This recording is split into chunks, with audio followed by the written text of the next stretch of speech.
ചാനലിൻ്റെ പുതിയൊരു വീഡിയോയിലേക്ക് എല്ലാവർക്കും സ്വാഗതം. അപ്പോൾ നമ്മൾ ഇന്ന് കാശ്മീരിൽ നിന്ന് ഹിമാചലിലേക്കുള്ള യാത്ര സ്റ്റാർട്ട് ചെയ്യുകയാണ്. നമ്മൾ ലേ വഴിയാണ് ഹിമാചലിലേക്ക് പോകാൻ വേണ്ടിയിട്ട് പ്ലാൻ ചെയ്യുന്നത്. അപ്പോൾ ആദ്യം നമ്മൾ ലഡാക്കിലൊന്നും പോകുന്നില്ല, ലേ റൂട്ടിലൂടെ മണാലിയിലേക്ക് പോയിട്ട് അതിന് ശേഷമായിരിക്കും നമ്മൾ സ്പിത്തി വാലിയിലേക്ക് പോകുന്നത്. അപ്പോൾ നമ്മൾ നമ്മുടെ ലഗേജ് മുഴുവൻ ബൈക്കിൽ ഫിറ്റ് ചെയ്യാൻ പോവുകയാണ്. ആബിദിൻ്റെ വീട്ടിലാണ് ഇപ്പോഴും ഉള്ളത്.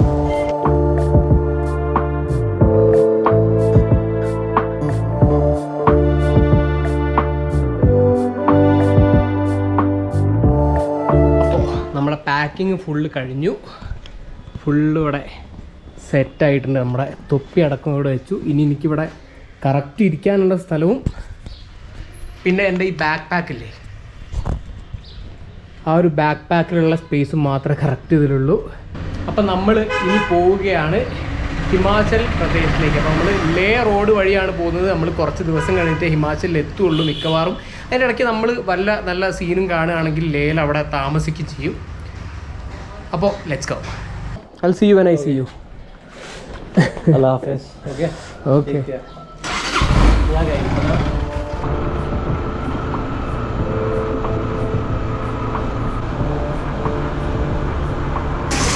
നമ്മൾ കുറച്ച് ഫുഡ് ഐറ്റംസ് മേടിക്കാനുണ്ടെങ്കിൽ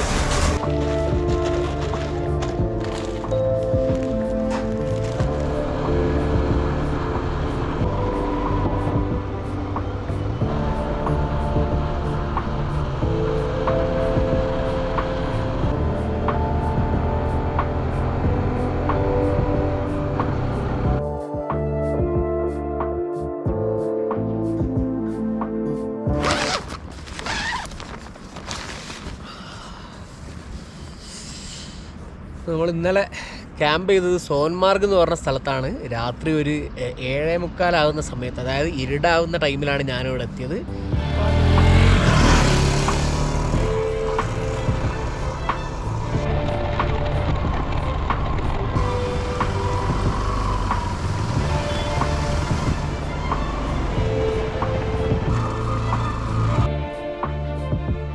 ഓക്കെ, കാശ്മീർ ലേ ബോർഡറാണിത്. നമുക്ക് കയ്യിലതാവുക ഒരു RT-PCR ഒക്കെ ചെക്ക് ചെയ്തിട്ട് സീലടിച്ച് കിട്ടിയിട്ടുണ്ട്. ബോർഡർ ക്രോസ് ചെയ്യാനുള്ള പെർമിഷനാണിത്.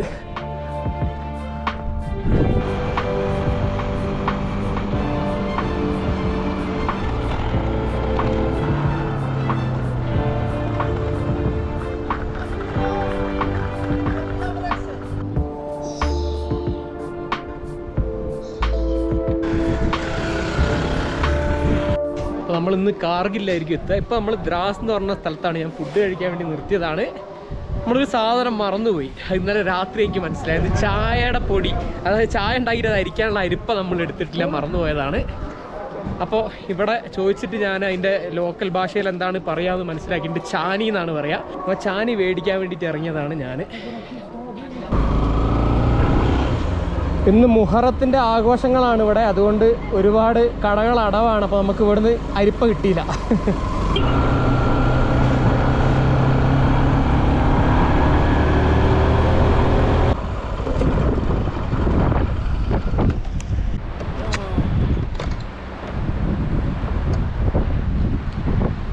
മുഖം കഴുകാന്ന് വിചാരിച്ചിട്ട് വണ്ടി നിർത്തിയതാണ്. നല്ല നീല കളറുള്ള വെള്ളമാണ്. ക്യാമറയിൽ നിങ്ങൾക്ക് എന്ത് കളറാണ് കാണുന്നത് അറിയില്ല, എനിക്കിവിടെ കാണാൻ നീല കളറാണ്.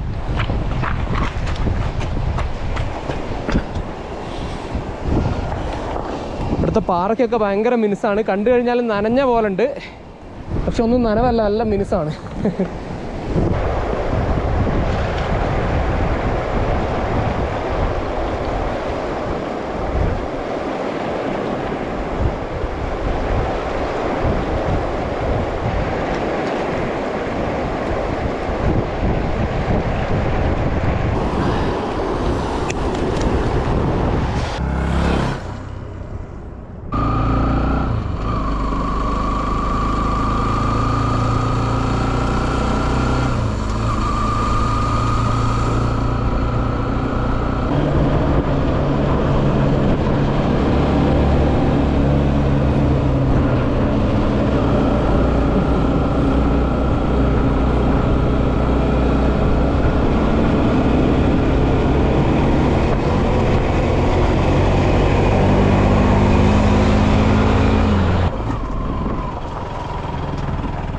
ഈ ദിവസം അവസാനിച്ചു. അപ്പോൾ ഞാൻ ക്യാമ്പ് ചെയ്യാൻ പറ്റിയ നല്ലൊരു സ്ഥലം കണ്ടപ്പോൾ ഇങ്ങോട്ട് കയറിയതാണ്. ഇന്ന് രാത്രി നമ്മൾ ഇവിടെയാണ് ഉറങ്ങുന്നത്.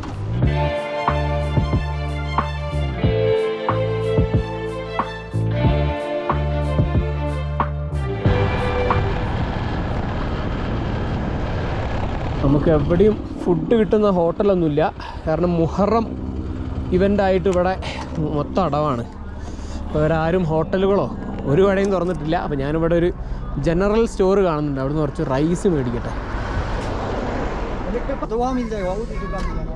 ओके नहीं होटल बंद है ना वो चावल है बस तो बन हुआ अब यहाँ पूरा आगे जाओ पूरा बंद है यहाँ तो बन हुआ आगे जाओ बहुत थोड़ा तक मिलेगा नहीं राइस मिलेगा राइस मेरे पास वो कुकिंग स्टव है तो वहाँ मिल जाएगा वो दुकान पे जाना ओके चावल है चावल चावल चावल राइस पैकेट वाला लूज लूज है पैकेट नहीं वो लोकल है ना लोकल वाला ये तो है बासमती नहीं वो हाँ लोकल हाँ कितने जी आधा केजी सिर्फ आधा केजी कितना है आधे हमें ओ बस बस बस बस ये इतना ओके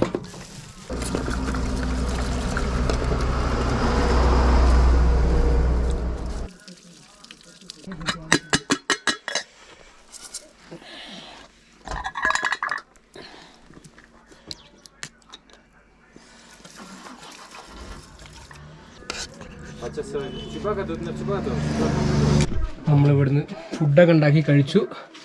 മാത്രമല്ല ലഡാക്കി ഭാഷയിൽ സ്മൈൽ പ്ലീസ്, നമ്മൾ കാശ്മീരിയിൽ അസുന്ത്രാവ് ഉണ്ടായിരുന്നല്ലോ, അതിൻ്റെ ലഡാക്കി വേർഷനാണ്.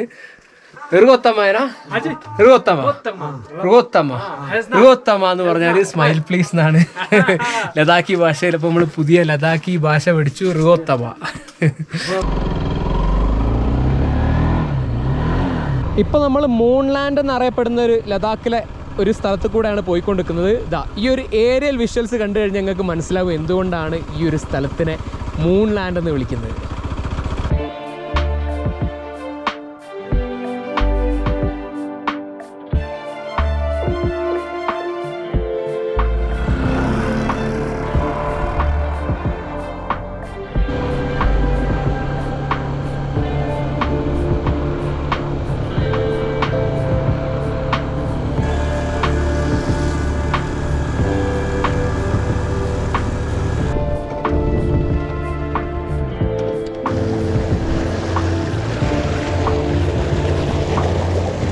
സ്റ്റൈലാക്കിയതായിരുന്നു, ചമ്മിപ്പോയി.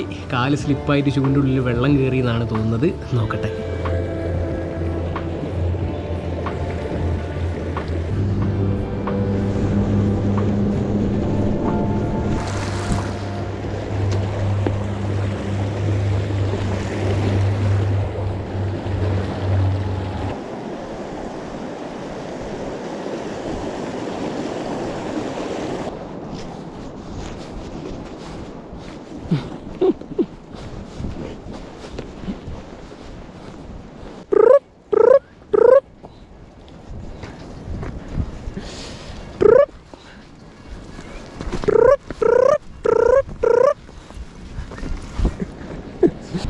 साहब मेरा वीडियो खींचो नहीं आप मेरा पीछे आओ ओके हाँ सर हाँ सर अभी रिकॉर्डिंग है आप मेरा पीछे ऐसे आओ अच्छा जी इतना दूर अच्छा हाँ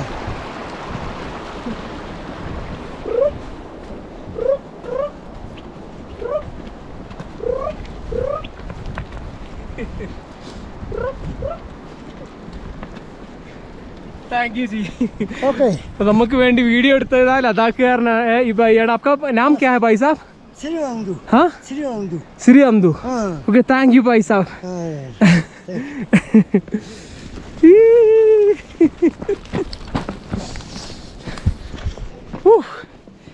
ഓടി തളർന്നേ തലവേദന എടുക്കുന്നുണ്ട്. ഇവിടെയൊക്കെ ഓക്സിജൻ കുറവുള്ള സ്ഥലമാണ്. ഏതായാലും ഇതിൽ ഓടിക്കളിച്ചിട്ട് ആടിൻ്റെ പിന്നാലെ ഓടിക്കളിച്ചിട്ട് തലവേദന എടുക്കുന്നുണ്ട്. നമുക്ക് അതിനുള്ളൊരു മരുന്നെന്ന് വെച്ചാൽ ഇപ്പോൾ ഇതാ ആ പുല്ല് കണ്ടോ, അതിലെങ്ങാണ്ട് പോയിട്ട് കമിഴ്ന്ന് കിടന്നിട്ട് കുറച്ച് ശ്വാസം വലിക്കുക എന്നുള്ളതാണ് ഇപ്പോൾ ഇതിനുള്ളൊരു പോം വഴി.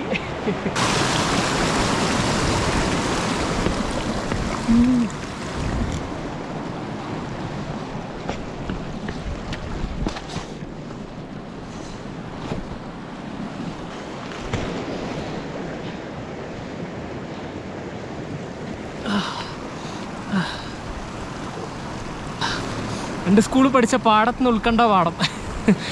സസ്യങ്ങൾ ഓക്സിജൻ പുറത്തു വിടുന്നില്ലല്ലോ. കറക്റ്റാണോ എന്ന് എനിക്കറിയില്ല. ഏതായാലും ഇങ്ങനെയാണ് നമ്മൾ സ്കൂളിൽ പഠിച്ചത്. അപ്പോൾ ഏതായാലും ആശ്വാസം കിട്ടുമെന്ന് വിചാരിക്കുന്നു.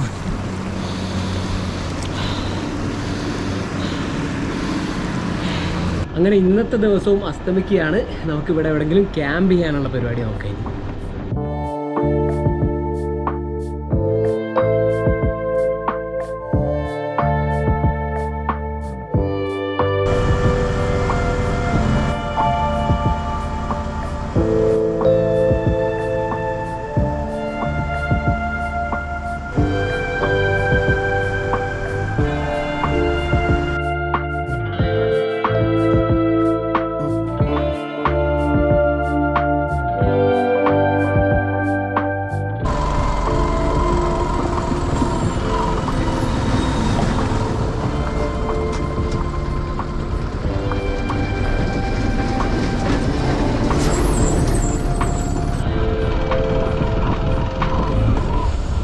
ഇത് വല്ലാത്തൊരു റോഡായി പോയില്ലേ. ഇറങ്ങിയതുണ്ടോ കാലുണ്ടോ? നിങ്ങളെവിടെ നാട്ടില്? ഞങ്ങളെ കണ്ണൂര്. ഞാൻ കോഴിക്കോട്. ചേട്ടനെവിടെയാ? കോഴിക്കോട്. കോഴിക്കോട്. ഒരു പൊടിവണ്ടിയല്ലേ വരുന്നത്. നമുക്ക് തൽക്കാലം അവിടെ വെയിറ്റ് ചെയ്യാം.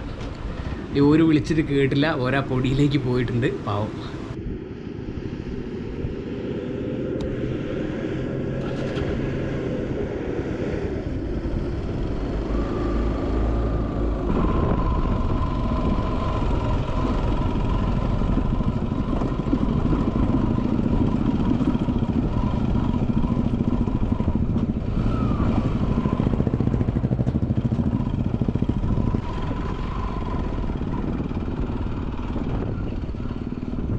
ഇനിയാണ് ഈ യാത്രയിൽ ഞാൻ കണ്ട ഏറ്റവും വലിയ കടമ്പ വരുന്നത്. ഈ ഒരു പുഴ പാസ് ചെയ്തിട്ട് വേണം പോകാൻ. ഷൂ ഒക്കെ ഊരി ഞാനിത് അവിടെ കെട്ടുകയാണ്.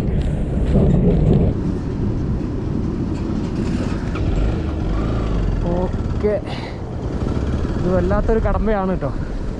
അഥവാ നമ്മൾ വീണ നമ്മുടെ ബൈക്കിലെ എല്ലാ സംഭവങ്ങളും നനയും.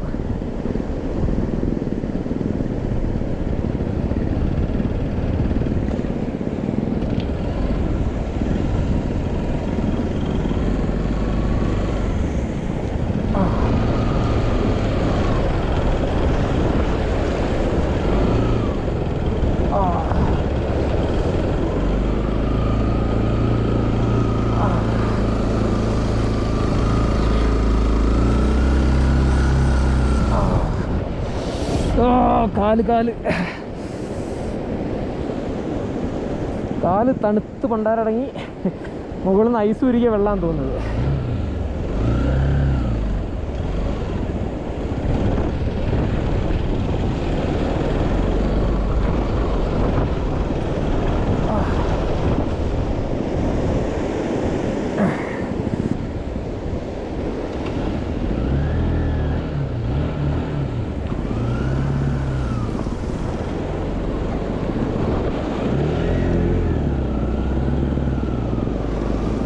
ഇത് മലമുകളിൽ നിന്ന് ഐസ് ഉരുകി വരുന്ന വെള്ളമായതുകൊണ്ട് തന്നെ കൊടും തണുപ്പാണ്.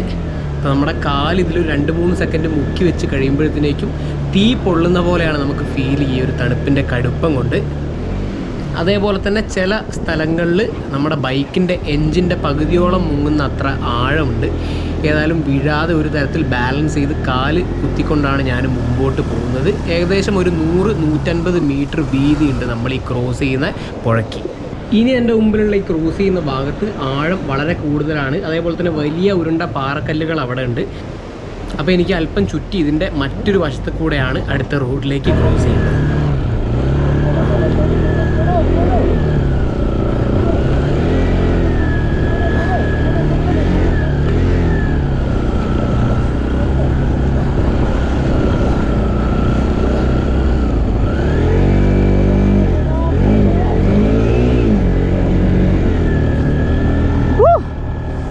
അമ്മേ,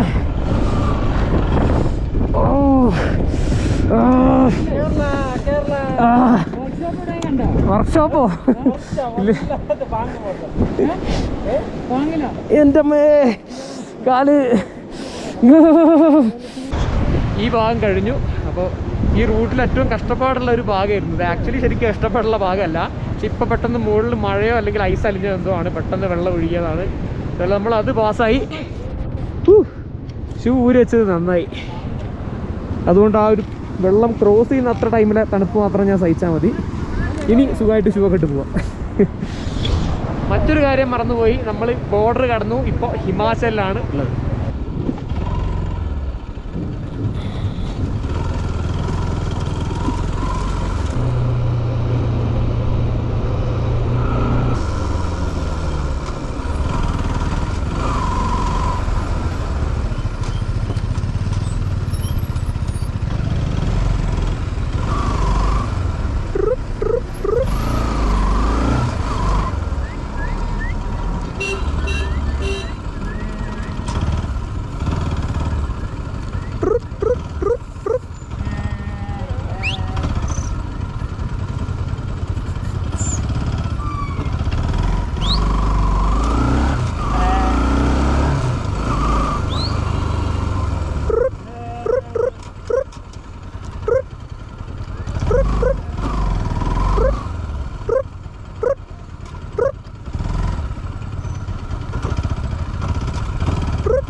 ഹിമാചലിൽ ഇരിടായപ്പോൾ കീലോങ് എന്ന് പറഞ്ഞ സ്ഥലത്താണ് എത്തിയത്. അപ്പോൾ അവിടെ ഒരു ഹോട്ടലിൽ റൂം എടുത്തിരിക്കുകയാണ്. സാധാരണ നമ്മൾ ടെൻറ്റിലാണ് സ്റ്റേ ചെയ്യുന്ന പ്ലാൻ ഉള്ളത്. പക്ഷേ നമുക്കിന്ന് ഒരുപാട് എക്യുപ്മെൻറ്റ്സ് ചാർജ് ചെയ്യാനുള്ളതുകൊണ്ട് ഹോട്ടൽ റൂം എടുത്താണ്. നാളെ നേരം എടുത്തിട്ട് മണാലിക്ക് പോകും. അപ്പോൾ ഇനിയാണ് നമ്മുടെ ശരിക്കുള്ള ഹിമാചൽ എപ്പിസോഡുകൾ തുടങ്ങുന്നത്. അപ്പോൾ ആ എപ്പിസോഡുകൾ നമുക്ക് വീണ്ടും കണ്ടുമുട്ടാൻ വരെ ആശിക്കസീം സൈനിങ് ഔട്ട്.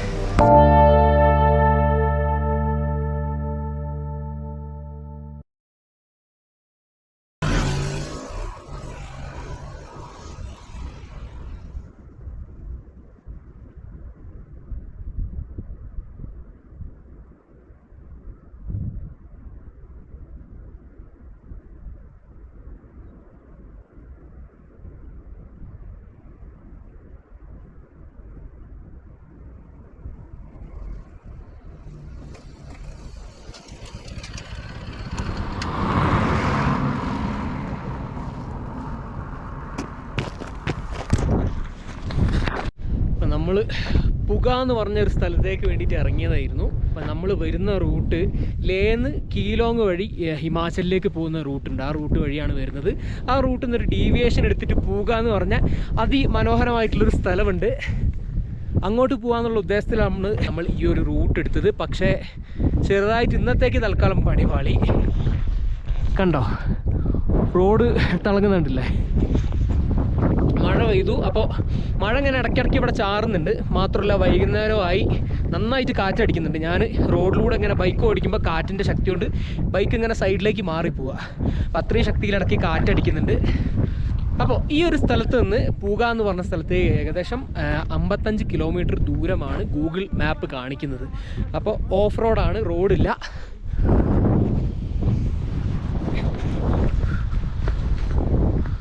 നിങ്ങൾ ഈ കാണുന്ന ഈ മണ്ണിട്ട ഭാഗം പൂകയിലേക്ക് പുതിയൊരു മണ്ണിട്ടൊരു വഴി ഉണ്ടാക്കുകയാണ്. ഇത് പണി തീരാത്തതുകൊണ്ട് മറ്റൊരു മൺപാതയാണുള്ളത്. മൺപാത എന്ന് പറഞ്ഞാൽ സാധാരണ പ്ലെയിൻ ഗ്രൗണ്ടിലൂടെ നമ്മൾ വണ്ടി ഓടിച്ച് പോകുന്നൊരവസ്ഥയാണ്. അങ്ങനെ ഈ ഒരു 55 കിലോമീറ്റർ കവർ ചെയ്യാൻ നമുക്ക് ഏകദേശം ഒരു 2-3 മണിക്കൂർ വേണ്ടി വരും എന്നുള്ളതുകൊണ്ട് നമ്മളിപ്പോൾ പോയി കഴിഞ്ഞാൽ രാത്രിയാവും. അപ്പോൾ നമ്മൾ എവിടെയെങ്കിലും ഇടങ്ങാറാവാൻ ചാൻസ് ഉണ്ട്.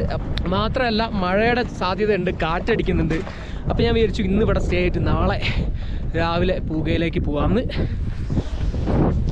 അപ്പോൾ നിങ്ങളിവിടെയൊക്കെ കുറേ ടെൻറ്റുകളും ചെറിയ ബിൽഡിങ്ങുകളൊക്കെ കാണുന്നുണ്ട്. ഇത് ഈ ഒരു 100 കിലോമീറ്റർ ചുറ്റളവിലുള്ള ഏക ഒരു ബിൽഡിങ്ങുകളാണ്. അപ്പോൾ ഈ ഒരു ഏരിയയിലാണ് ഞാൻ ഇന്ന് ക്യാമ്പ് ചെയ്യാൻ പോകുന്നത്. അപ്പോൾ ഞാൻ ഏകദേശം അവിടെ ആ ഒരു ഭാഗം എനിക്ക് ഇഷ്ടപ്പെട്ടു. ഒന്നുമില്ല, അവിടെ കാലി കിടക്കുകയാണ്. അപ്പോൾ അവിടെ പോയിട്ട് ടെൻ്റ് അടിക്കാമെന്നാണ് വിചാരിക്കുന്നത്. നല്ല തണുപ്പുണ്ട്.